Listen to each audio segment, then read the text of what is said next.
आज का जो न्यायिक व्यवस्था है उसमें तो बहुत मुश्किल है, और पैसा इतना चाहिए कि उसको हर आदमी झेल भी नहीं सकता हूँ। 8-10 हज़ार पैकेट तो बनाए ही होंगे। अच्छा। लेकिन तब भी वो पूरे नहीं, और लोग सब आए बड़े से, मतलब वहाँ 12-15 तो छतर चढ़े, मोरें चढ़ी महाराज के लिए, मतलब कि इतना अपार उत्साह था। हमने ये कहा था भाई हमें पहले नीचे आने दो, हम जो है इन पुजारियों से वो महाराज को तुम्हें सौंप देते हैं। उनके यहाँ अगर 11 बजे रात को भी बाहर से आते थे, भंडारे में नहीं था तो घर पे रुके। फिर उसके बाद हमारे दिमाग में ये बात आई कि अगर कोरबा में ऐसी घटना हुई है तो लोग तो हमें कहेंगे। अब यहाँ जब मेहंदी का प्रचलन देखा, यहाँ सब कुछ देखा, यहीं की देखा देखी जो है गाँव में चली गई। फिर उनके लिए थोड़ा सा खाने पीने का भी अलग व्यवस्था करनी पड़ती है, और जब वो घर से निकलेगी तो उनके हाथ में भी कुछ मतलब खाली हाथ नहीं ले सकते, और जब आपकी वापसी नहीं हो रही है तब खत के पास आता है और आप छुड़ा।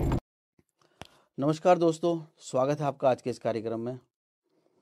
आज हमारे साथ जो मेहमान हैं बमठाड़ खत के सियाणा जी बूच सिंह जी, ग्राम कोरबा से।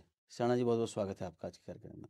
धन्यवाद आपका भी, आपने अपने स्टूडियो में हमें बुलाया, इसके लिए मैं तहे दिल से आपका स्वागत करता हूँ। धन्यवाद। दोस्तों, आज जो बात होनी है बूच सिंह जी से, वो उनका एक अनुभव वो साझा करेंगे हमारे साथ, और कुछ सामाजिक जो बातें हैं कहीं ना कहीं जो समाज को लेकर वो आपसे चर्चाएं करेंगे, वो आपसे बातचीत करेंगे। सबसे पहले सियाणा जी, मैं जानना चाहूँगा कि जो ये सियाणा जो प्रथा है ये किस तरीके से काम करती है, क्योंकि आप खुद काफ़ी मीटिंगों में जो है जाते हैं और काफ़ी एक्टिव हैं आप, खत को जो है पूरा चलाना है, संभालना है। किस तरीके से ये काम करता है, मतलब थोड़ा बताएंगे कि सदर सियाणा क्या होता है, गांव सियाणा क्या होता है, कितने तरीके के सियाणे होते हैं, थोड़ा इस चीज़ के।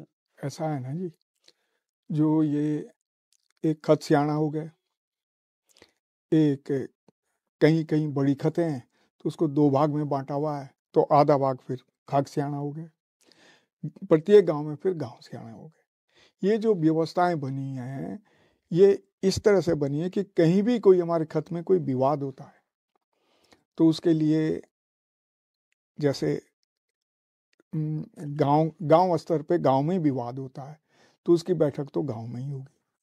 कोशिश की जाएगी पहले गांव में ही वो मसला सुलझ जाए।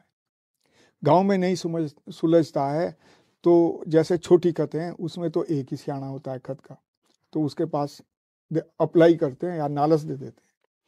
वो फिर अपने स्तर से दोनों पक्षों को बुला के खत की मीटिंग करके उनके सारे बयान लेके उनको सुन के उन पक्षों को फिर जब पंच वगैरह जो खत से आए हुए मेंबर होते हैं उनको पंच कहते हैं, जिन्होंने इस व्यवस्था को उनके बयान लेने के बाद इस व्यवस्था को देखना है भाई उचित क्या है, सही क्या है, गलत क्या है, तो कहीं हमसे गलत निर्णय ना हो जाए। इसका केवल शुल्क 1 रुपया होता है। हमारे पास जब खत से किसी भी विवाद की नालस आएगी तो उसका 1 रुपया शुल्क होता है। अच्छा, नालस किसको कहते हैं, मतलब थोड़ा नालस इसको कहते हैं अप्लाई, एक तरह से मतलब जो मेरे साथ जो अन्याय हुआ है उसको न्याय दिलाने के लिए एक शुल्क है। शुल्क एक पहले से निर्धारित है, उसको मात्र 1 रुपया है। अच्छा। हाँ, तो उसकी कीमत आज भी 1 ही रुपया रखी हुई है, उसको ऊपर बढ़ाया नहीं गया है। तो उस रुपया देने से हो गया कि मेरी जो अपील है वो सुन ली गई, वो पक्की हो गई है। अब हमारी सियाणे की जिम्मेवारी है, उसने मेरे पास 1 रुपया नालस दे दी, अब मेरे को इसकी बैठक करानी है। अच्छा। तो सियाणे का दायित्व होता है कि दूसरे पक्ष को भी, वो हमारे साथ साथ एक खत चौकीदार होता है जिसको कि खत वाले 6 महीने में जो फसल आती है उसको फसलाना देते हैं। खत वाले। अच्छा। हाँ, उसका ये नहीं कि उसको कोई धनराशि नहीं मिलती, उसको अनाज के रूप में उसको फसलाना दिया जाता है। वो फिर हम उसके पास चौकीदार को बुलाएंगे, उसे कहेंगे भैया तू जो है ऐसे ऐसे उनकी नालस आई हुई है उस पक्ष की और उसकी नालस है, आप चले जाइए और उसको बोल दो तेरा ये विवाद है, और उनको कह दो भाई ऐसे ऐसे। उस दिन हमने ये पूरे खत की एक मीटिंग रखी, एक दिन निश्चित कर देते हैं, उस दिन जो उस जगह पे मीटिंग होगी। उसकी जगह भी निर्धारित? हाँ, उसकी जगह निर्धारित है। जैसे हमारी खत बमटाड़ की जो मीटिंग होगी उसको खरटी नाम स्थान अमलावा के पास खरटी है, उस स्थान पे हमारी मीटिंग होती खत बमटाड़ जी। और आज की तारीख में है कि लोग सड़कों से आना जाना होता है, तो अगर तो 24 गांव की मीटिंग होगी तो हम नरिया के आसपास स्कूल में करते हैं, और अगर इस साइड की कोरवा साइड की मीटिंग होगी तो हम उसे चक्राता कर लेते हैं। आज तो यह है, लेकिन पहले सारी मीटिंगें नदी के किनारे ही होती थी, खट्टी नामक स्थान पे, है जी। अगर इधर की होगी तो इस साइड में बैठते थे, उस साइड की होगी तो उधर उस साइड में बैठते थे। तो दोनों पक्षों को न्याय के लिए दोनों पक्षों को बुला के उनसे बयान लिए जाते हैं, भाई क्या विवाद है, आप बताइए आपको क्या आपत्ति है, इसमें आपको क्या बोलना है। जब दोनों पक्षों की बात हो जाएगी फिर उन्हें कहते हैं भैया आप इस मीटिंग से बाहर हो जाओ, अब हमें इसको तय करने दो। तो कोशिश ये की जाती है कि सच्चाई और ईमानदारी से ये इंसाफ हो, जिससे कि दोनों पक्ष संतुष्ट हो जाएं और अच्छा इंसाफ हो, जिससे लोग भी कहें कि नहीं इन्होंने बहुत बढ़िया फैसला इस संबंध में दिया है। उन दोनों पक्षों को मीटिंग से बाहर कर दिया। फिर हम उस पे ये मुद्दों पे ये चर्चा होगी कि इसने ये कहा, इसने ये कहा, कौन सही है कौन गलत है, किसकी बात सही है, क्योंकि जानकारी तो सारी होती है, वो तो गांव के ही है। जिस गांव का विवाद है सबसे पहले हम उनसे पूछेंगे कि भाई वास्तविकता में बताएं कि वास्तविकता क्या है। तो जब हमारी आपस में जितने और गांव के लोग हैं वो सब आपस में इसमें पूरी तरह से विचार विमर्श होगा, बिल्कुल गहराई से जाएंगे।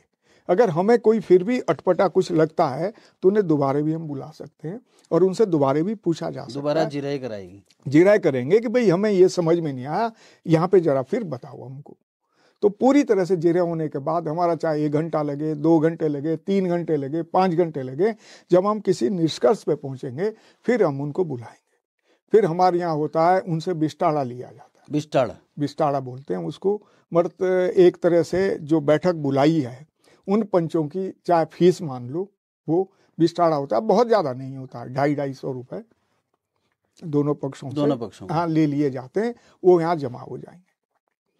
तो उसके बाद जो है फिर अगर कोई ज़्यादा ऐसे लगता है कि इस तरह का ज़्यादा विवाद है तो अर्थदंड की भी व्यवस्था है, उस पर 1000 रुपये भी लग सकता है, 2000 भी लग सकता है, 5000 भी लग सकता है, अर्थदंड भी लग सकता है। फिर हम उसके बाद जब सारी सब पंच संतुष्ट हो जाएंगे उसके बाद फिर हम फैसला सुनाते हैं। फैसला फिर सियाना सुनाता है।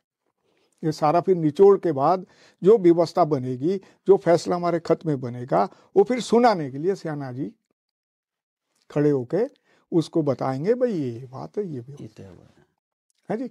उसके बाद जो है लगभग उम्मीद ऐसी की जाती है कि लगभग मान लेते हैं। हमारा आज तक जो ये व्यवस्थाएं चल रही है इसमें इस तरह से कि काफी लोग संतुष्ट हो जाते हैं, मान लेते। तो ये तो होगी एक खत की व्यवस्था। मतलब अगर गांव में आपने गांव की मीटिंग की बात करी है, गांव में मीटिंग हो रही है, वहां मुझे ये फैसला मंजूर नहीं है तो मैं खत में जाऊंगा, तब मैं खत में जाऊंगा। अगर गांव में मीटिंग हो रही है तो गांव में फैसला मंजूर नहीं है तब खत में जाएगी। और खत में ही मंजूर नहीं है, खत में तो खत से बाहर तो नहीं जा सकता वो।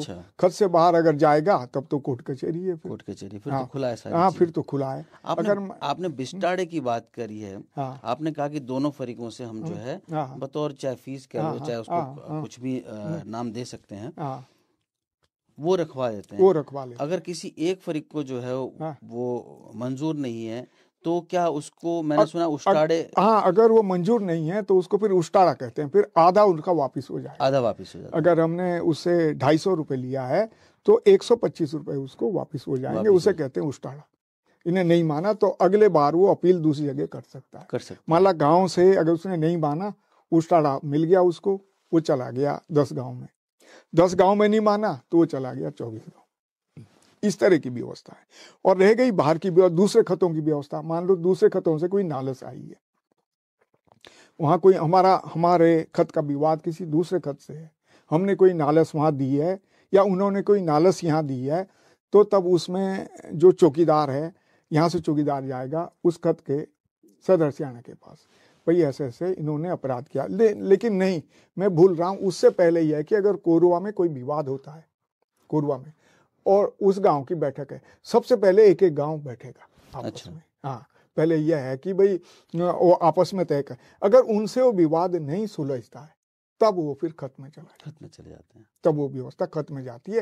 पहले यह है कि भाई गांव वाले अगर आपस में ही सुलझ जाता है, मान लो उदाहरण के लिए हमारा और ये क्या कहते हैं कोठा वालों का विवाद है, मान लो उदाहरण के लिए, तो हम दोनों गांव बैठ जाएंगे, कोशिश करेंगे हम उस विवाद को हल कर, आपस में दो गांव सुलझा लें।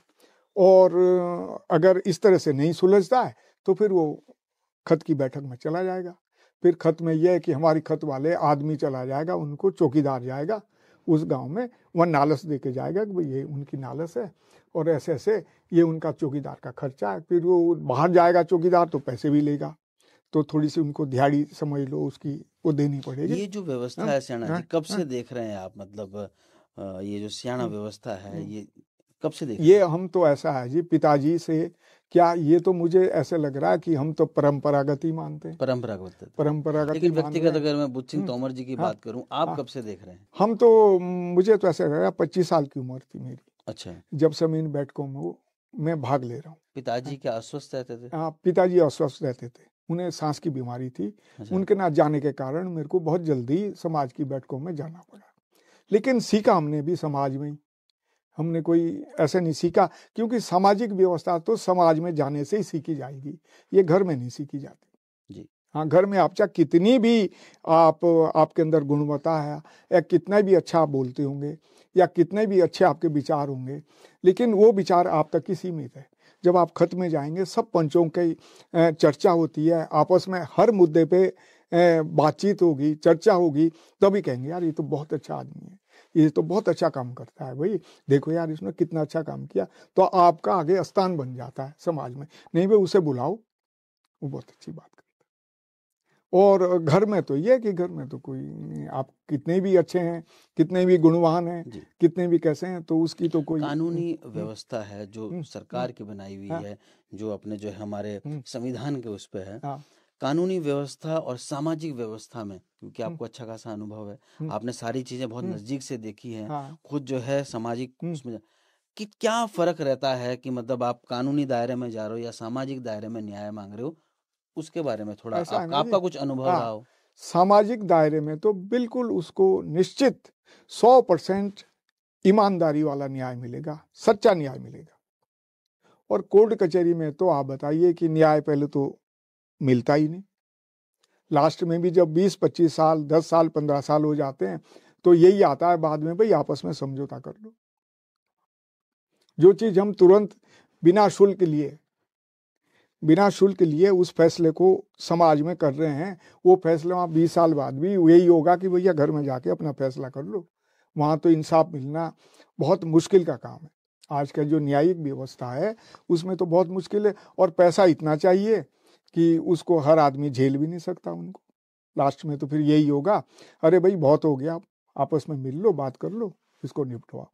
ये जो सामाजिक ताना बाना जो है, इसके कायदे कानून वगैरह हैं, तो इसमें कहीं ना कहीं समाज के जो बड़े बड़े फंक्शन होते हैं, अगर आपने देखा होगा, अभी चालदा महाराज का जो है फंक्शन हुआ था, वो आप बोलते हैं कि लोग बाग जो है कि हमें जीवन में एक बार देखने को मिलता है, उस तरीके का अगर फंक्शन कहूँ मैं, वो कितने बार आपको देखने को मिला चालदा महाराज की डोली? ऐसा है ना, जो ये चालदा मासू महाराज अनोल से आते हैं जी, हैं जी, 2 जगह जाते हैं, शांति बील और पांशी बील। तो जब ये इधर आते हैं तो तब मेरी उम्र 20-22 साल की थी जब ये महाराज नारायण आए थे। अच्छा, हाँ, ये छत्रधारी चालदा महाराज। तब मैं मतलब 20-22 साल की मेरी उम्र थी, तो तब भी पिताजी तो आ नहीं पाए, उनको सांस की बीमारी थी। तो पहले दिन मैं गया, दूसरे दिन वो घोड़े खच्चर से वो भी पहुंच गए थे हैं। उस समय थोड़ी सी नारायण में खाद्यान्न में भी दिक्कत आई, उस समय थोड़ा दूसरे टाइप का था, तो हमने वहाँ से घोड़े खच्चर भेजे, तो कोरबा से ही चावल वगैरह। ये कौन से सन की बात होगी अगर लगभग ये आप ये मान लो कि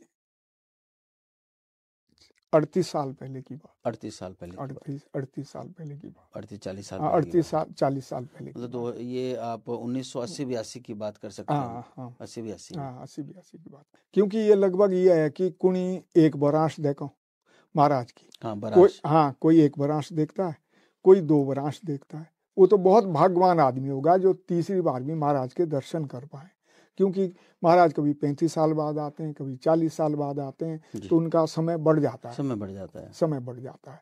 तो ये मैं सौभाग्य मानता हूँ अपना कि एक बार तब बचपना था, तब भी महाराज के दर्शन हुए और महाराज की सेवा का अवसर मुझे प्राप्त हुआ। तब भी खत के साथ हमने लग के जो मतलब आदेश मुझे खत ने दिया उसको हमने उसी हिसाब से निभाया। क्या अनुभव रहा आपका? दोनों आपने जो है जो ये घोड़े का चालदा है, घोड़े का चालदा बोलते हैं, ये जो कस्टा वाले चालदा महाराज है, इनके साथ भी जब चंदऊ से लाया था तो मैं साक्षात आपके साथ था उस टाइम पे। वो जो कार्यक्रम था वो भी अपने आप में बहुत भव्य कार्यक्रम था, क्योंकि पहली बार जो है ऐसा हो रहा था कि नारायण में जो है चालदा महाराज प्रवास करने आ रहे हैं, शायद 1 साल कि 6 महीने कुछ नहीं 2 साल 2 साल रहे वहाँ, 2 साल चालदा महाराज रहे। उसके बाद जो है वहाँ से ये महाराज पहले 20-25 साल तो लगभग रहे कष्टा में रुके हुए। जो घोड़ा के चालदा मान लो, ये थेना वाले चालदा मासू महाराज बोलूँगा मैं। उसके बाद ये थेना आ गए, फिर मेरे ख्याल से 10-12 साल ये थेना में ही रुके रहे।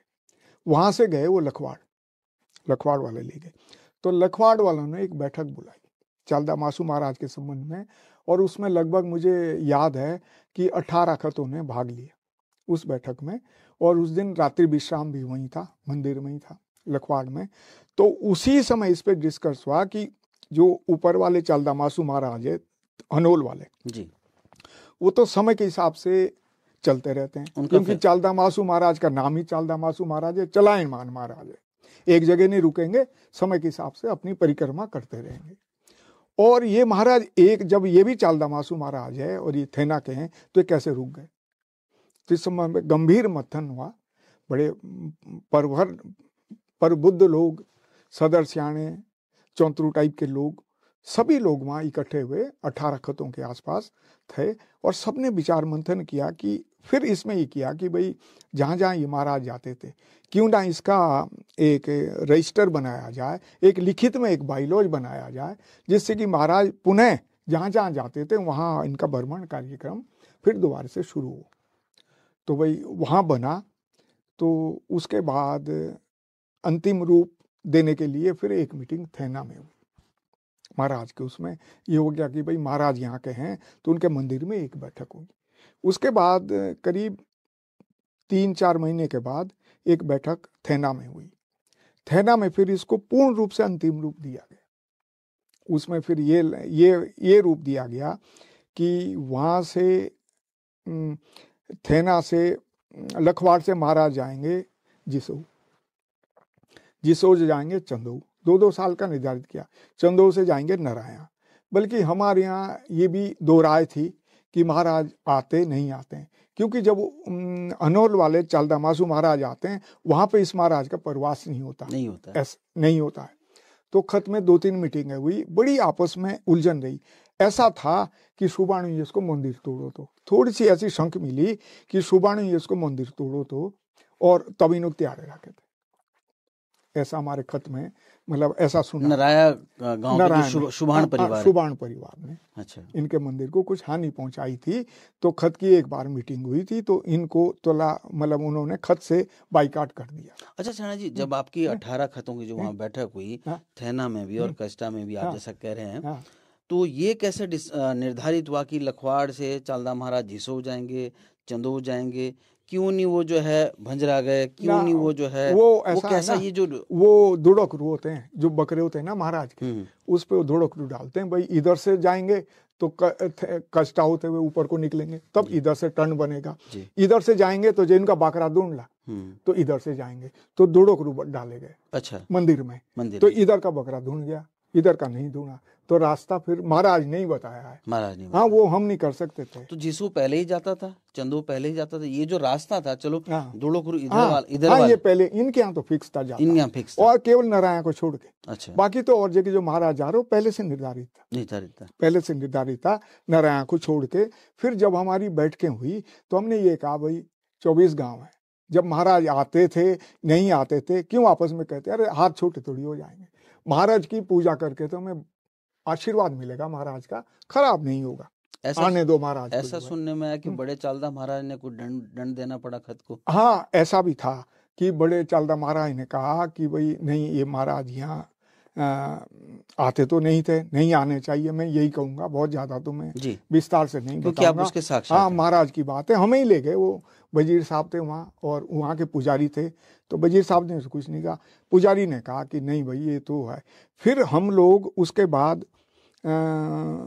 उनसे मिलने के लिए 10 गए। फिर एक प्रतिनिधि मंडल हमारा खत बमताड़ का, मोना 8 आदमी नहीं 10। अच्छा, उन्होंने उस समय कहा था उस ना समय चालदा महाराज मोना में थे। नहीं, जब चालदा मास मोना में तो थोड़ा सा ये कहा था उन्होंने, हमारे जो सदर सियाणा हैं ये नारायण वाले, उनको कहा था भाई आप उनके ऊपर कुछ उन्होंने डांडी समझ लो, ये कहा था कि तुमने हमारी जो जमीन है वो खराब कर रखी जी, जो नारायण में। तो उसमें जो है वहाँ मैं तो उस प्रतिनिधि मंडल में नहीं था जो वहाँ गए क्या कहते हैं मोना में, लेकिन वहाँ ये कहा कि नहीं तुम किस दोषवा निकली महाराज का, देव पूछाते ही है। तो बाद में ये वहाँ कि भाई ये जो वो क्या कहते हैं वहाँ मंदिर की जगह है वो भी अशुद्ध हो रखी है। और तो उसके बाद जब महाराज वहाँ से समाल्टा है तो हम लोग वहाँ गए, फिर समाल्टा तो हमने समाल्टे में पूछा वजीर साहब को, वहाँ के पुजारियों को, भाई क्या बात है, हमसे क्या गलती हो गई, आप बता दो, हम उस गलती को स्वीकार करते हैं और उसको पूरा करने की कोशिश करेंगे।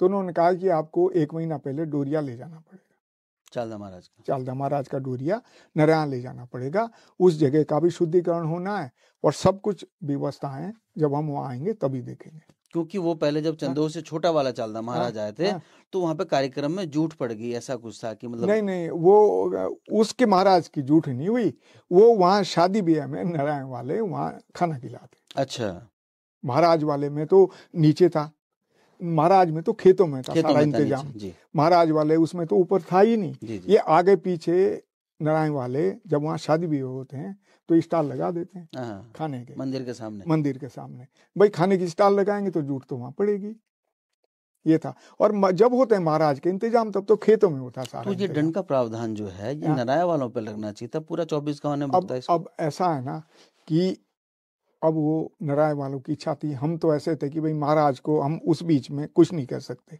ये उनका विवेक पे छोड़ दिया था, जो सियाना जी हैं नारायण के, उनके विवेक पे छोड़ दिया था, उस पर क्या निर्णय लेते हैं। वो अगर कहते भाई हम नारायण वाले देंगे, वो कहते कि हम खुद देंगे, उनकी इच्छा थी। उन्होंने कहा कि भाई हम इसको खत के जो खत पे पैसा जमा है उसमें से देंगे, तो उनकी इच्छा थी, क्योंकि उस पर किसी ने कोई कहा नहीं उनको। तो जो खत वाला हमारा उस टाइम सदर सियाणा प्रताप सिंह जी, प्रताप सिंह जी थे, तो उन्होंने ना अभी माधवर सिंह जी थे, वो तब थे जब चंदोर से महाराज आए, अभी ये थे। तो जब वहाँ आए उस दिन मैं तो वहाँ नहीं था, लेकिन खत के लोग थे, तो उन्होंने उस पे मतलब जो भी दंड लगाया, 1 बकरा लगाया और कुछ जो भी धनराशि उन्होंने ली होगी, तो इस तरह से। लेकिन वो जो खत का हमारा सामूहिक धन जमा था खत उसमें से उसमें से दिया गया, उस कार्यक्रम को उसमें से दिया गया। अब उन्होंने क्या है मतलब नारायण वालों ने उसको अशुद्ध किया या जैसे भी किया होगा, जो भी था, लेकिन था वो नारायण वालों का ही। क्या अनुभव रहा सेना जी आपका, वो उतना भव्य कार्यक्रम आपने करवाए, कैसा अनुभव रहा? मतलब कि 80 के दशक में आपने कराया था, जब आप कह रहे थे कि महज 25 साल उम्र थी, पिताजी अस्वस्थ थे, और अब जो आपने कार्यक्रम कराया, कितनी भिन्नता थी, कितना कुछ नया था? अब ये था उस समय हमने थैलियां बनाई थी, जब वो पहले था ना 80 के दशक, जी, उस समय एक पैकेट बनाए थे, तो ऐसा देनु थे इतनी उस समय पे अर्थव्यवस्था लोगों की अच्छी नहीं थी, कमजोर मानता हूं मैं, क्योंकि जल्दी से लोग पूरी राशन भी नहीं ला पा रहे थे। ऐसे बोलते हैं दामादूमी रामारूमी, ऐसा कहते थे पहले, वही थोड़ा सा मिल गया, अभी बहुत है, महाराज का प्रसाद है। तो हमने पैकेट बनाए थे, क्या कहते हैं, उसमें 4 पूरी, हलवा, सब्जी, इस तरह से डाल के पैकेट बनाए। करीब मैं समझता हूँ कि काफी 8-10 हजार पैकेट तो बनाए ही होंगे। अच्छा, लेकिन तब भी वो पूरे नहीं हो पाए। तब भी शायद कुछ कमी रह गई, मैं तो उस समय छोटा ही था। तो उसको देखते हुए हमने कहा भाई पिछली बार भी हमारे ऊपर कई लोगों ने ये कहा कि नहीं जी वहाँ पे तो सही इंतजाम नहीं था, या हम लोगों को महाराज का प्रसाद भी हम तक नहीं पहुँच पाया, तो आगे हमने इस पे पूरा सुधार किया। चालदा महाराज जब चंदोर से आए थे, कितनी कुछ भीड़ थी, कुछ आइडिया है कुछ, कितने लोगों का ये वहाँ पे जो है? ऐसा है जी, मेरा तो ये मानना है कि लगभग 25 से सुबह से शाम तक जो है 25 से 30 हजार लोगों की वहाँ भोजन की व्यवस्था हुई है। हाँ जी, ये मतलब मैं जब मंदिर में बैठा था, जब महाराज जी अंदर आ रहे थे, तो जो खणी के पंडित जी, इसके मूल पुजारी खणी के पंडित है। और अच्छा। तो ये है मूल जो इसके जो घोड़े का चलता है, जो घोड़े का चलता है, उसके मूल पुजारी खणी के हैं। तो जब वो खणी के पंडित जी बाहर आए, 3-4 पंडित लोग थे वो, मैं भी उनके साथ आया, तो उन्होंने कहा सियाणा जी ये तो खत बमटाड़ है, और जगह तो पानी का गिलास भी नहीं मिल सकता। जितनी पब्लिक वहां थी, केवल सिर दिखाई दे रहे थे।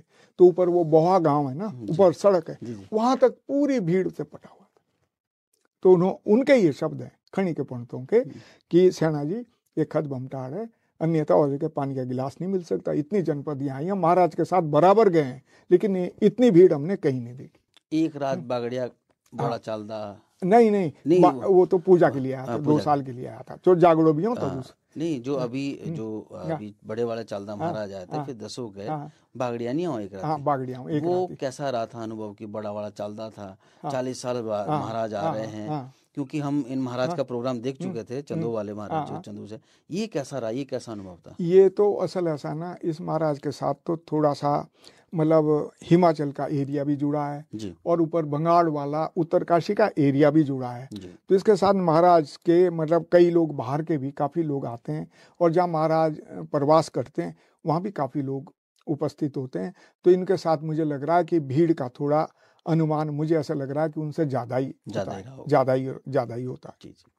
हाँ जी, तो हम लोगों ने तो यही कोशिश की कि भाई हम लोगों के ऊपर कोई ऐसा लांछन ना है कि ये कहीं इस बात की कमी रह गई। आज सब साधन संपन्न है, पैसा भी सब लोग दे देते हैं, दान भी दे देते हैं, तो व्यवस्था बनाना हमारा काम था। तो हमारी ड्यूटी थी, हमारी ये कर्तव्य था कि हम महाराज की जो ये जागड़े की व्यवस्था है इसको अच्छा से अच्छा व्यवस्थित कर सकें, अच्छा से अच्छा दे सकें। तो जो ये यहाँ का महाराज है अनोल वाले छत्रधारी चालदा मासू महाराज, इनका भंडारा तब तक नहीं खुलता जब तक महाराज की पूजा नहीं लगती है।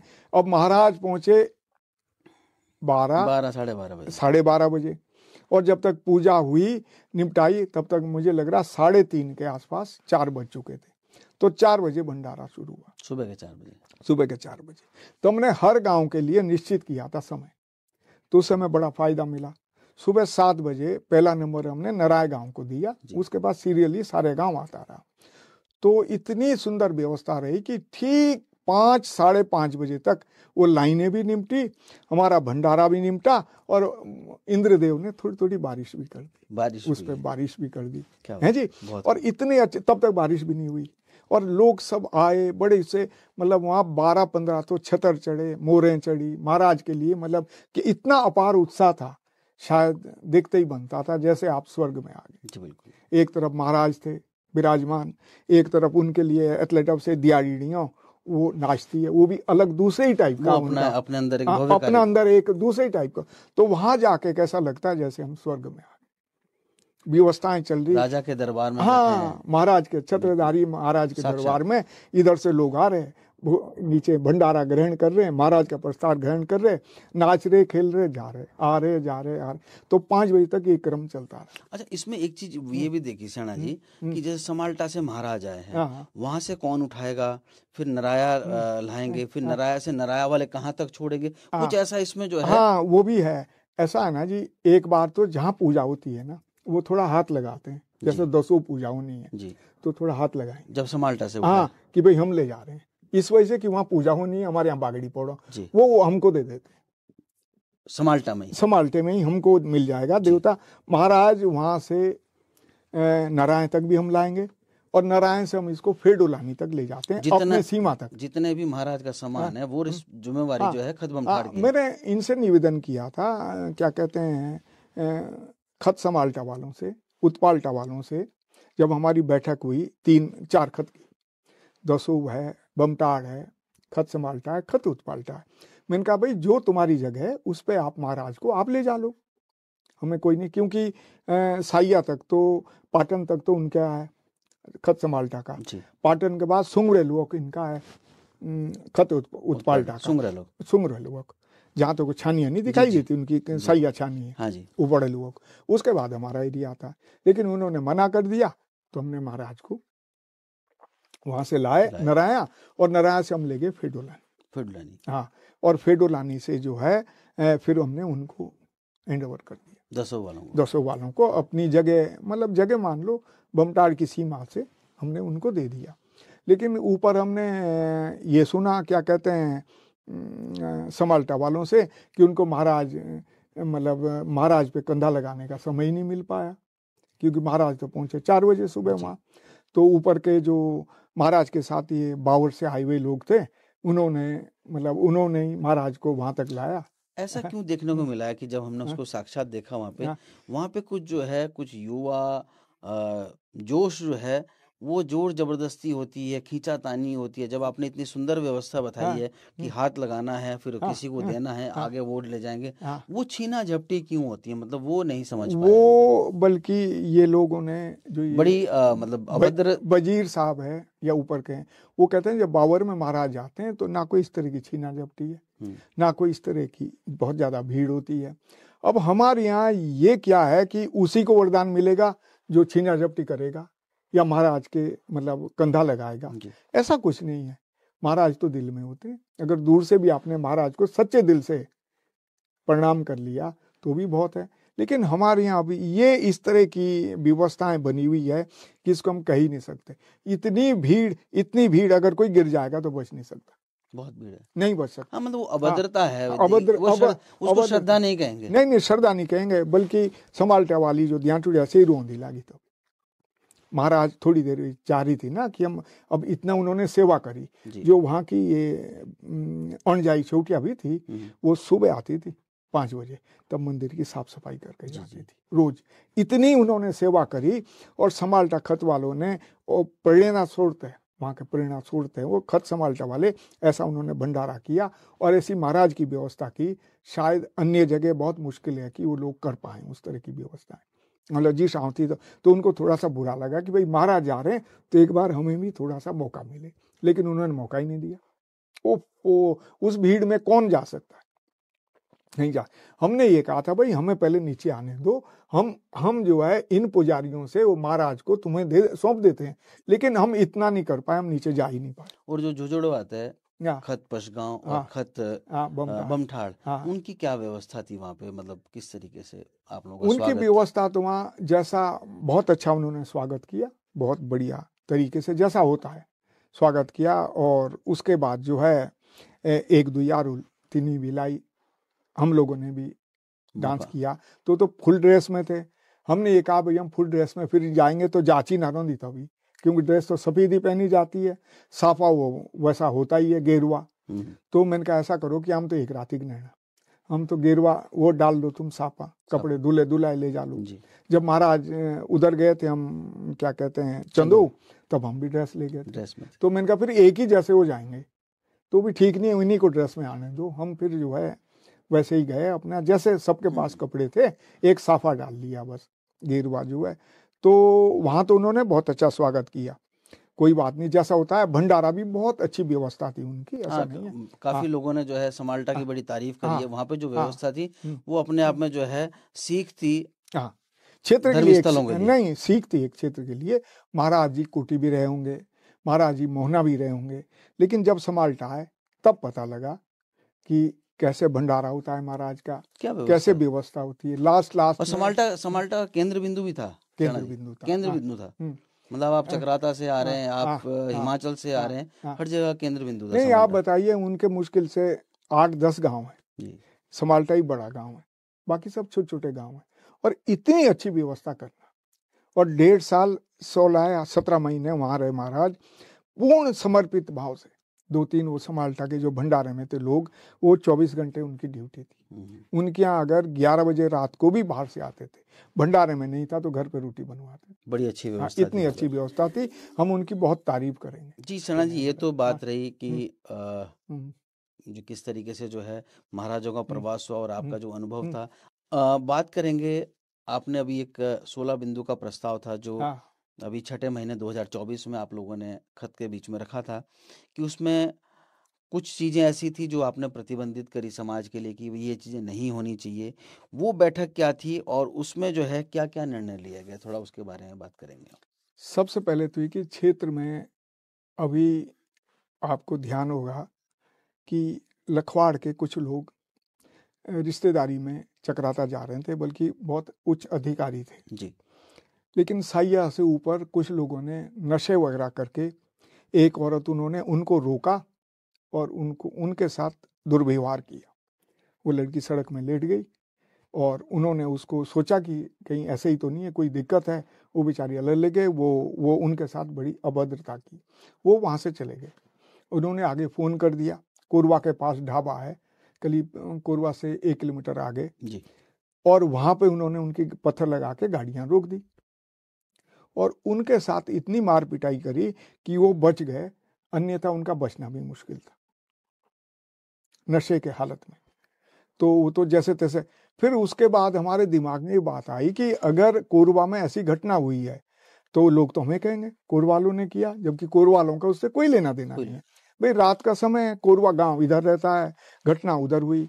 तो हमारी बैठक हुई एक मकाबाग में, जहाँ ये मतलब शिलगुर महाराज का मंदिर बन रहा है, जहाँ विश्व भी होता है, विश्व मेला जहाँ लगता है, विश्व मेला। तो हमने ये प्रस्ताव रखा कि भाई इस तरह से एक तो ये नशे पे प्रतिबंध लगना चाहिए, दूसरा ये कि जो ये अनावश्यक खर्चे हैं शादी ब्याह में, हम लोगों की इतनी अच्छी अर्थव्यवस्था यहाँ पे नहीं है कि हम उनसे मुकाबला करेंगे जो नौकरी पेशे वाले हैं या बड़े अच्छे पैसे वाले हैं। वो व्यवस्था है नहीं, यहाँ हमारी खेती से ही तो सब कुछ करना है, तो हमको तो अपनी व्यवस्था अपने हिसाब से देखनी है। तो अनावश्यक खर्चों पे क्यों ना हम प्रतिबंध लगाएं, आवश्यक खर्चे रहने दें, अनावश्यक पे प्रतिबंध लगाएं। तो उस बैठक में हमारा ये निर्णय हुआ कि हम एक अपने खत का ही एक समाज बनाते हैं और उसको अपने खत में ही हम लागू करेंगे। इसमें एक पहला एक बिंदु था कि जो शादी में जो मेहंदी होती है, इसमें अपने रिश्तेदार और परिवार के जो सीमित लोग हैं और सीमित रिश्तेदार का आपने ऐसा कुछ बोल रखा था। तो ये सीमित मतलब कैसा सीमित हो सकता है? असल ये है ना जी कि हमारे यहाँ पहले मेहंदी का रिवाज ही नहीं था।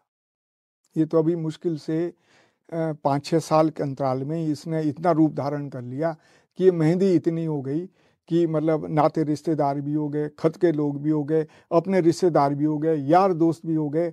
मतलब जितनी दूसरे दिन शादी है उतना ही खर्चा मेहंदी के दिन भी शुरू हो गया है जी। तो उसमें हमको ये हुआ कि भाई ये तो अनावश्यक खर्चा। जब हमारे यहाँ ये रिवाज है, हम जो आदमी काम करता है उस घर में उसके लिए स्वार ब्याह की व्यवस्था है। दूसरे दिन जो हम खाना बनता है वो स्पेशल उसको स्वार ब्याह कहते हैं। उस दिन ये लोग सब आते हैं, अपने आप बनाते हैं और खा लेते हैं और आराम से फिर घर चले जाते हैं। मेहंदी का आज तक तो कुछ था नहीं, लेकिन अब जब प्रचलन हुआ तो लिमिटेड था। भाई चलो अपने रिश्तेदार हो गए हैं और अपने क्या कहते हैं अपने घर के लोग हो गए, और उनको अगर खाने बनाने में कोई दिक्कत है भाई 2-4-5 आदमी जो है गांव के बुला लो। लेकिन इसको इतना रूप में मत करो कि शादी के रूप में ही 500, 600, 700 तक की अगर मतलब संख्या लोगों की पहले ही दिन आ रही है तो दूसरे दिन शादी है, तीसरे दिन फिर स्वार ब्याही है। तो वो तो खर्चे का बोझ जो है, अगर 10 रुपए का खर्चा है तो 30 रुपए पे चला गया। तो सेना जो ये अव्यवस्थित चलन कहूंगा मैं, तो ये कहाँ से आ रहा है? मतलब आप भी, क्योंकि अब ये तो आप ये मान लो कि जो हम लोग नीचे रह रहे हैं, जौनसार के लोग नौकरी पेशे में हैं, गांव छोड़ के विकास नगर आ गए, देहरादून आ गए, कहीं भी किसी भी शहर में रह रहे हैं, उनसे ये व्यवस्थाएं हुई है। अब यहाँ जब मेहंदी का प्रचलन देखा, यहाँ सब कुछ देखा, यहीं की देखा देखी जो है गाँव में चली गई। अब गाँव वाले कहते हैं जब यहाँ ऐसा होता है हम भी ऐसा करेंगे। इसमें एक बिंदु और आता था, आप लोगों ने और लिखा है इसमें कि शादी में जो मौखी होंगे वो जो है कुछ सामान बकरा, आटा, चावल छोड़कर अन्य चीजों पर जो है प्रतिबंध। अन्य क्या है जिसपे प्रतिबंध लगा है? ऐसा है, जितनी भी आप ये लगा लो कि मौखी 4 घर मौखी है, 4 पैकेट तो मिठाई के हो गए। एक जो है अगर एक एक घर में 5 रोई आओ तो उनके घर में तो 25 पैकेट पहुंच गए। मैं एक उदाहरण दे रहा हूँ। तो क्या मिठाई तो एक से दूसरे दिन बासी कोई दूसरे दिन भी नहीं खाता, बिल्कुल है। तो क्या वो 25 पैकेट कहाँ ले जाएंगे उसको, फिर वो फेंकने के काम आएगी। तो उसी तरह से जो रोहिणी का हिस्सा है, शाम को तो वापस लगभग आधा गांव तो फिर वहीं जिम जाता है। अब इससे मैं जितनी, अगर हमारे यहाँ 10 परिवार में 10 है तो 10 रोहिणी किसे देने। दिन में वो 3-4 बजे खा के फिर बाहर निकलती है तो वो भी नहीं खा सकती, वो भी फिर दूसरे दिन खराब हो जाए, वो भी फेंकने के लिए। तो हमने कहा जो अनावश्यक खर्चे हैं, जिसमें हम फास्ट फूड कहते हैं, ये भी बेकार है। जब आप फास्ट फूड खा लेंगे तो खाना क्या खाएंगे, सोचो ना एक बात। जी बिल्कुल। और वो शरीर के लिए, स्वास्थ्य के लिए भी हानिकारक है, ऐसा सब कहते हैं हानिकारक है। हमने कहा भी हानिकारक चीजें और अनावश्यक खर्चे पे आप रोक लगाओ, आप वो चीज दो पहले से जो हम देते आए। भाई क्या चीज कमी है, पहले क्या लोग खाते नहीं थे, बहुत मस्त रहते थे, खाते थे, वो चीज दो। भाई हमने उसमें शादी ब्याह में कहा कि अगर मौखी ले ले तो सब बाकरा ठीक ठाक लेंगे, आटो चो ले ले तो उनका गेहूँ है, वो तो तुरंत उसके काम में आ जाएगा, उससे उसको मदद मिलेगी।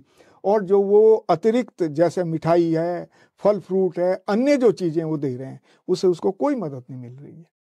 और उस घर में वो हिस्सा भी, अगर फल फ्रूट भी आपको 1-2 किलो मिलेंगे तो आप उसे निभा लेंगे, अगर वो 20 किलो मिलेंगे तो आप कहाँ ले जाएंगे उन फल फ्रूटों को। लड़के की शादी में न्यूनता जो 51 से 101 हाँ, निर्धारित वो किया। इस वजह से दिया है कि ये एक तरह से उधार है। ये न्यूनता ऐसा होता है, उसका रजिस्टर में लिखा जाता है, जब ये उसकी शादी होगी जिसने न्यूनता दिया फिर वापस देना पड़ता है। तो ये उधारी चीज है, इस वजह से इस पे प्रतिबंध लगा कि भाई इसको 1000, 2000, 5000 तक ना ले जाओ, इसको तो कल इसके लिए बोझ पड़ेगा उसके ऊपर जिसकी ये शादी है, क्योंकि ये तो वापसी होता है ना, ये तो एक तरह से रजिस्टर में मेंटेन होगा। जब मैंने अगर वहां 1000 दिया है तो मेरी शादी में 1100 देगा फिर वापस।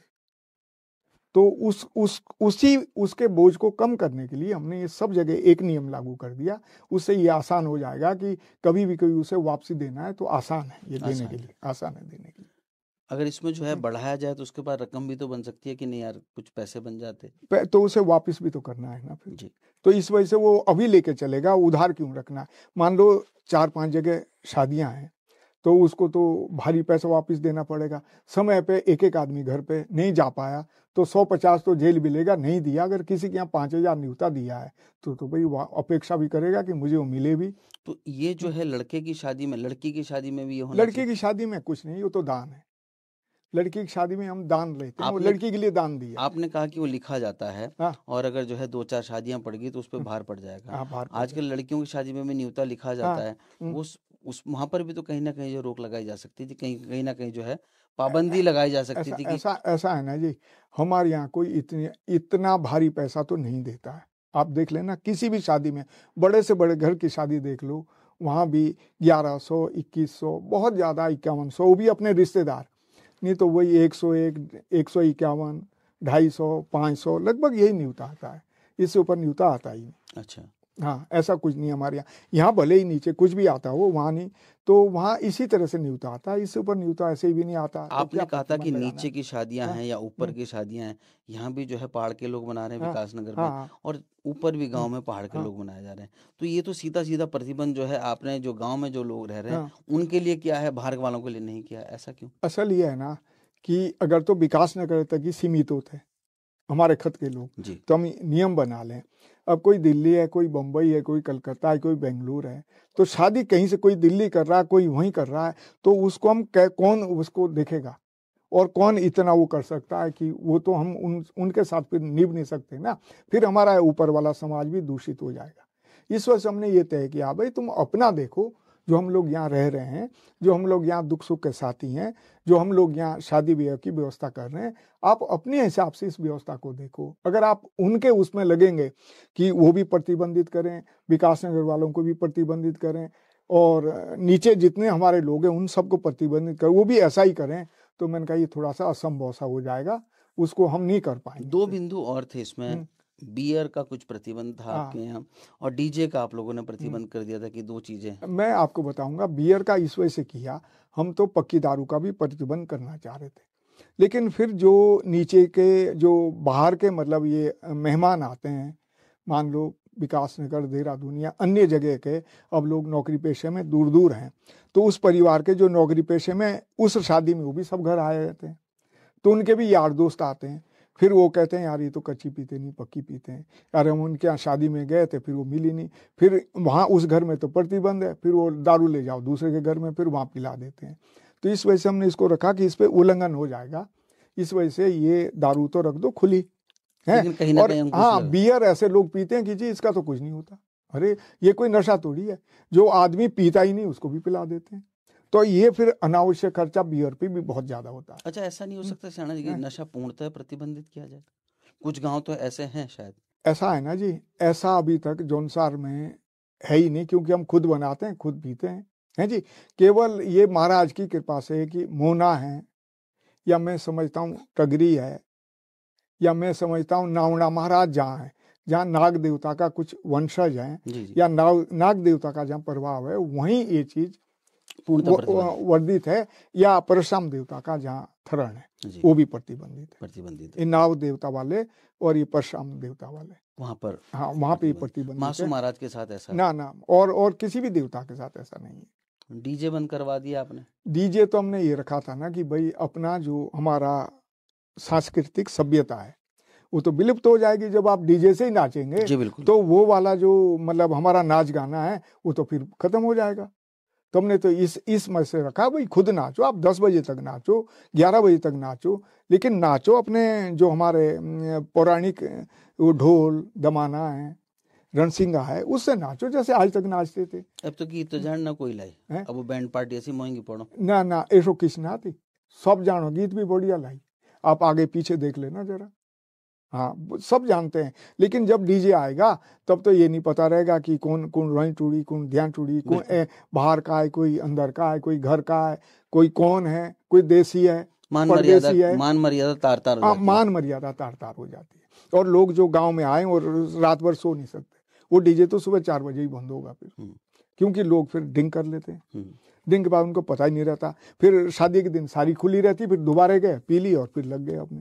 पुराने रीति रिवाज के अनुसार जो है दहेज दिया जाएगा, दहेज क्या ऐसा होता था पुराने रीति रिवाज में ये होता था कि जैसे मतलब तो एक बंटा लोटा, कोटरा मुंगाई, संदूक है, बिस्तर है, भाई 5 पाइते होते, 5 बांडी बोलते। दहेज प्रथा पहले से नहीं है? दहेज प्रथा पहले से ही नहीं है जी, यही पहले दिया जाता था। हमने कहा भाई ये चीज आज भी दो, भाई यहाँ तो जो होगा इसी आधार पे होगा। अब क्या दिया जा रहा है जो आपने रोक लगाई? यही दिया जा रहा है। नहीं, अब जो है जो रोक लगाई है क्यों लगाई? कुछ ऐसा दिया जा रहा था जो समाज पे कहीं ना कहीं जो गलत प्रभाव पड़ रहा था? ऐसा है इधर, ऐसा तो नहीं दिखाई देगी बहुत ज्यादा, लेकिन जो ये सोफा सेट वगैरह या बेड दिए जाते हैं, या आप देख लो यहाँ किस लकड़ी के बनते हैं, वो लकड़ी तो मुश्किल से 2 साल भी नहीं चलती, और हमारे यहाँ रखने के लिए उसकी व्यवस्था नहीं है।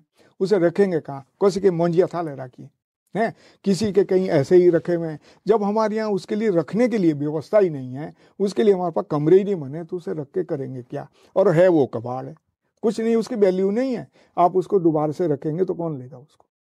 तो वो पैसा भी अनावश्यक है। तो हमने कहा भाई इसको दो, अगर इसको लेना होगा तो वो जो है अपने हिसाब से ले लेगा, जहाँ नीचे रहेगा अपना ले लेगा, अपना कर लेगा, अपना जो भी व्यवस्था करनी है। यहाँ से तो कोई ले नहीं जाता, और इतनी अच्छी उसकी व्यवस्थाएं भी नहीं होती कि वो इतने अच्छे लकड़ी से बने हैं कि भाई वो तो कभी खराब ही नहीं होंगे। शोक समाचार में महिलाओं को प्रतिबंधित कर दिया आप लोगों ने। हाँ, इसमें थोड़ा सा जो है ठीक भी बोल लो या नहीं भी ठीक बोल लो, हम ये कहते हैं कि आज थोड़ा सा महिलाएं भी हर समाज में आ गए हैं, तो कहेंगे कि इन्होंने महिला को ही प्रतिबंध कर दिया। हमारा कहना ये था कि जिसके घर में महिलाएं जाती है, हमारे यहाँ उनका बड़ा स्थान मानते हैं, फिर उनके लिए थोड़ा सा खाने पीने का भी अलग व्यवस्था करनी पड़ती है, और जब वो घर से निकलेगी तो उनके हाथ में भी कुछ मतलब खाली हाथ नहीं भेज सकते, उनको कुछ ना कुछ देना पड़ता है। तो हमने कहा कि अगर ये लेकिन शोक व्यवस्था है, शोक है घर में, उस टाइम दें भी क्या? उस समय दे ना, तब से जब दार के भी आओ सो तब दोस्तों आई ना, वो तो लेट आती है ना, जी जी जी, 3-4 दिन के बाद आती है, तब से तीनों कणिक कल्याण भरना पड़ना, और तब कणिक 3 के आतंक पैसे देना पड़ना। तो हर चीज थोड़ी सी मैं समझता हूँ कि थोड़ा सा ये लगता, अब आज के तारीख में ये कहेंगे कि अरे महिलाओं पे तो अब सब जगह खुला है, इन्होंने प्रतिबंध कर दिया। तो ऐसा तो हमारा उद्देश्य नहीं है। हमारा उद्देश्य यह है कि एक तरफ से तो हाँ, एक तरह से तो उनको खुद दुख पहुंच रहा है, फिर वो इसमें उलझ जाते हैं। जब बिटकुड़ी हालते हो तिनको साथ से उलझी नोटो मोरादाओं तो आते हैं फटाफट पछता बोला नोटो दूर नोटी, बिटकुड़ी वो आएगी जो अपनी खास होगी, मतलब कि बाण जी या कोई जो अपने रिश्तेदारी में आएगी, तो उनके लिए थोड़ी सी मतलब अलग थोड़ी सी उनको व्यवस्था करनी पड़ती है। तो हम चाहते थे भाई ऐसा ना हो, दुख में एक तरफ वो दुखी हैं, एक डब तो गाँव दे स्वार पड़ो लाना, तो भी तब चाहिए स्वार 6-7 दिन के लिए, जो उन्हें खाना भी बनाए और देते भी रहे।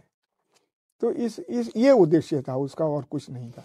एक विषय और था इसमें कि हाँ। जमुना पुल से हम्म, जो नीचे के हैं मतलब हाँ, कालसी हाँ, और विकास नगर के जो हाँ, मामले हैं, जो हाँ, मुद्दे हैं, हम्म, वो नीचे ही निपटाए जाएं।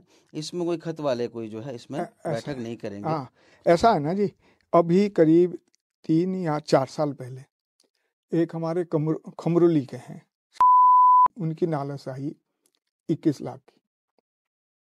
यहाँ का कोई विवाद था जमीन का, और उसके साथ एक पंडित जी थे थणते के, 42 लाख का था वो मसला, वहाँ थणता से। वो थे बजो गांव का। हमने नालस दे दी शेलीखत में, सियाना जी के पास नगो। तो उन्होंने 1.5 साल तक उस पर कोई भी अमल नहीं किया, बल्कि 4-5 बार वहां से हमने आदमी भेजे कि भाई इसमें कम से कम अगर बड़ी बैठक नहीं बुला सकते, चाहे आप शॉर्ट बैठक ही बुला दो, एक बार जो हमारे यहाँ के लोग हैं इनकी बात तो सुन लो। भाई ये हम नहीं कहते ये सही है, हम कहते हैं गलत है, लेकिन एक बार बिठा तो दो, इनकी बात तो सुन लो। लेकिन 1.5 साल बाद भी वो नालस वापस भेज दी, नहीं उसकी बैठक हो पाई। इसी तरह से मैं नाम नहीं लूंगा, जितनी भी लेन देन वाली व्यवस्था है हमारे यहाँ की कह रहा हूँ मैं, नीचे की भी छोड़ो, वो ऊपर जब हम नालस देते हैं तो साफ मना कर देते हैं, भाई लेन देन की नालस हम नहीं लेंगे, लेते ही नहीं। सियाने लोगों ने ये व्यवस्था बना दी, वापस दे देते हैं। क्योंकि आज की स्थिति में बैठक होने का मतलब, अगर वो पैसा वो नहीं देता तो खत वालों की ड्यूटी है उसको दे। अच्छा। हाँ, तो फिर वो देगा कौन? आज की तारीख में तो वापिस होता नहीं है। जब आदमी ने पैसा दिया है तब तो पूछा नहीं किसी को, तब तो 5 या 10% ब्याज पे दे दिया, और जब आपकी वापसी नहीं हो रही है तब खत के पास आता है और आप छुड़ाओ। यहाँ पे किस तरह का माहौल है? अब 50,000, 20 लाख, 25 लाख, 10 लाख, 30 लाख कहाँ से हम दिला पाएंगे? कहाँ से दिला पाएंगे हम? कई जगह 1-2 बार शेली के साथ हमारी खत में, नाम नहीं लूंगा, अच्छा नहीं लगता, बिल्कुल। कई मीटिंगें हुई है ये छूट से संबंधित। तो ये भी तय हो गया था भाई इतने पैसे में अब आप छूट दे दो, लेकिन उन्होंने नहीं दी छूट। दोनों खतों की बेइज्जती हुई। छूट क्या होती है थोड़ा? छूट मतलब तलाक। तलाक। तलाक, तलाक में जो हाँ, कुछ लिखित हाँ, बनता हाँ। होगा। जो यहाँ की पढ़ी लिखी लड़कियां हैं ना, अब नीचे रहता है परिवार, गांव में तो आते नहीं, नालस आ गई गांव में, फिर खत बैठ गई। हमने काफी कोशिश की उसको निपटारा करने की, आपस में भी बल्कि तनाव हो गया गांव में, मतलब खत में, लेकिन उन्होंने नहीं माना, और फिर उन्होंने केस कर दिया, और 2-4 साल के बाद उनसे पैसे लिए, फिर विड्रॉल कर दिया। तो हम लोगों की तो बेइज्जती हो गई, वहाँ आपस में खत में तनाव भी हो गया, और उन लोगों ने नीचे ही फिर सेटल कर दिया। तो जब ये 2-4 केस इस तरह के हुए तो हमने कहा भाई नीचे वाले केस हमारे बस के नहीं हैं, अगर आप इस पचड़ों में पड़ेंगे हम तो इसी में पड़े रहेंगे, और होना आना कुछ नहीं।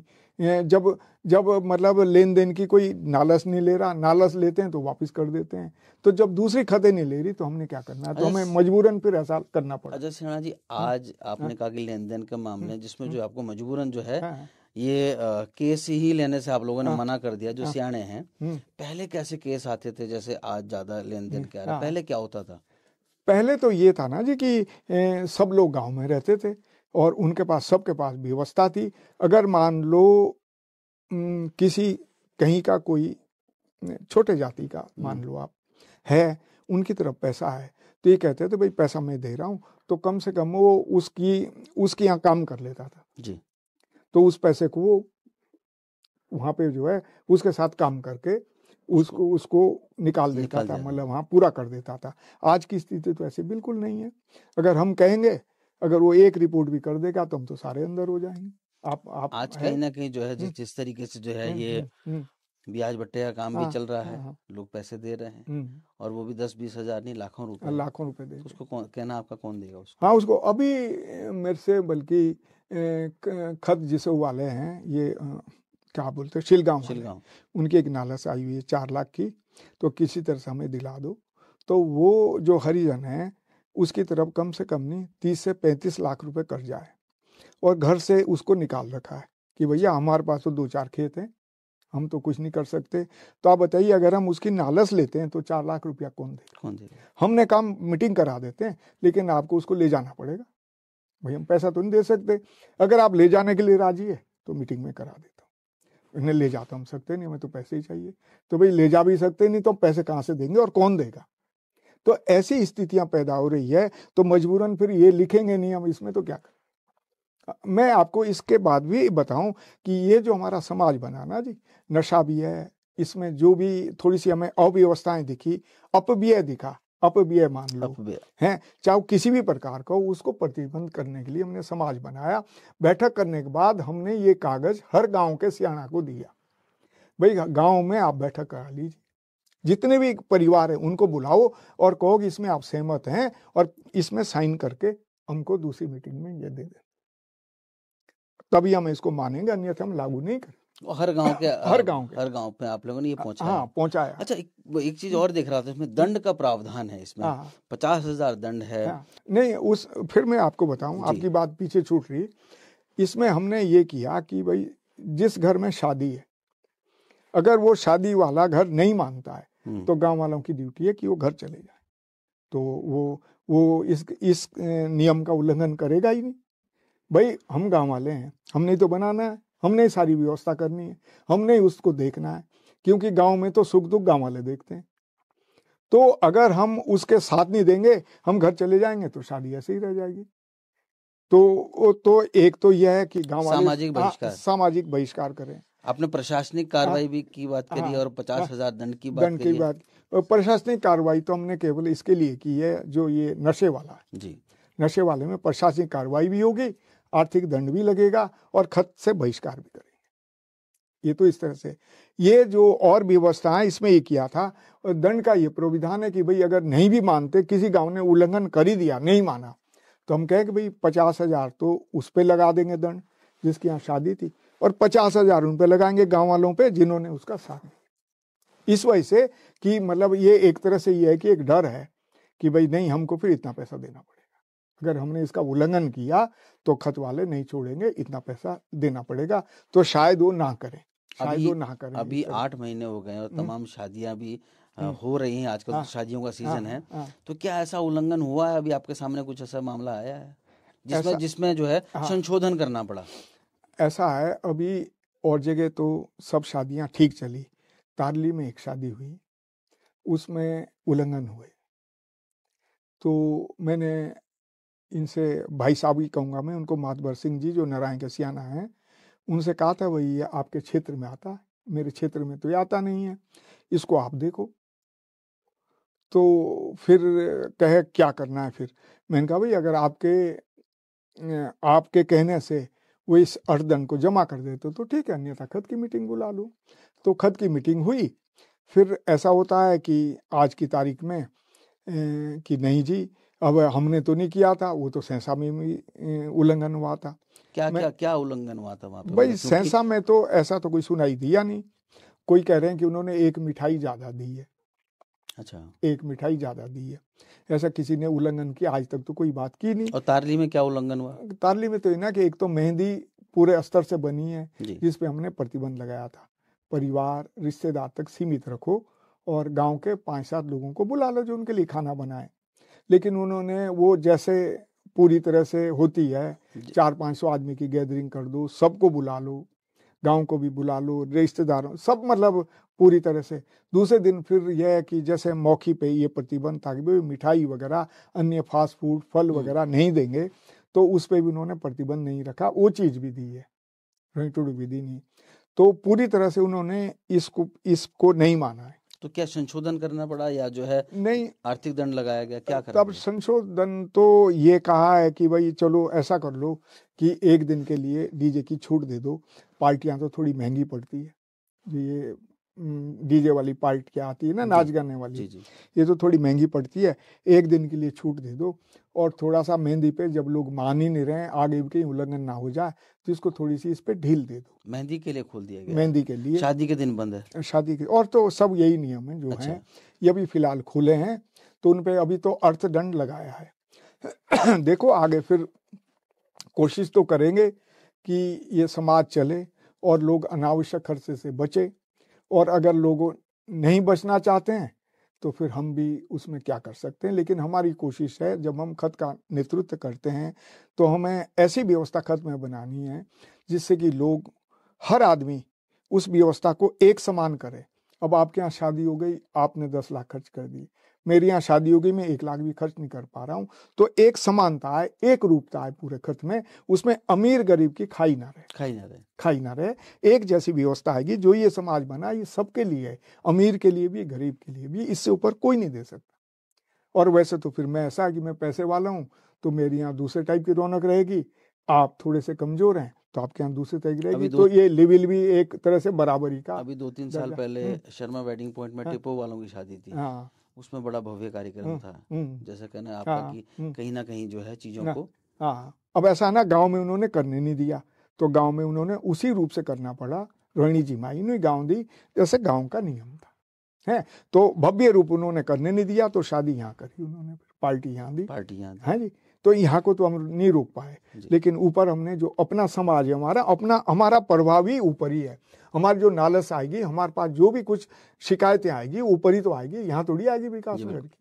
और विकास नगर की कमांड हम कर भी नहीं सकते। विकास नगर हमारे कितने खत्म हमताड़ के लोग रहते हैं, तो यहाँ थोड़ी हम कमांड कर सकते। हमारी कमांड तो ऊपर ही अपने ही जगह रहेगी ना, जो हमारी खत बमताड़ है, जो ऊपर का हमारा एरिया है वहीं तो रहेगी, यहाँ तो हम नहीं कर सकते, है जी।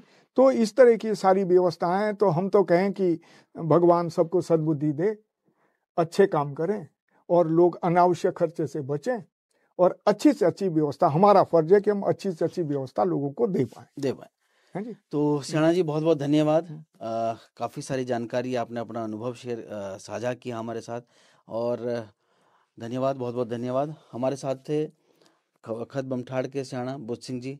सेना जी बहुत बहुत धन्यवाद आपका।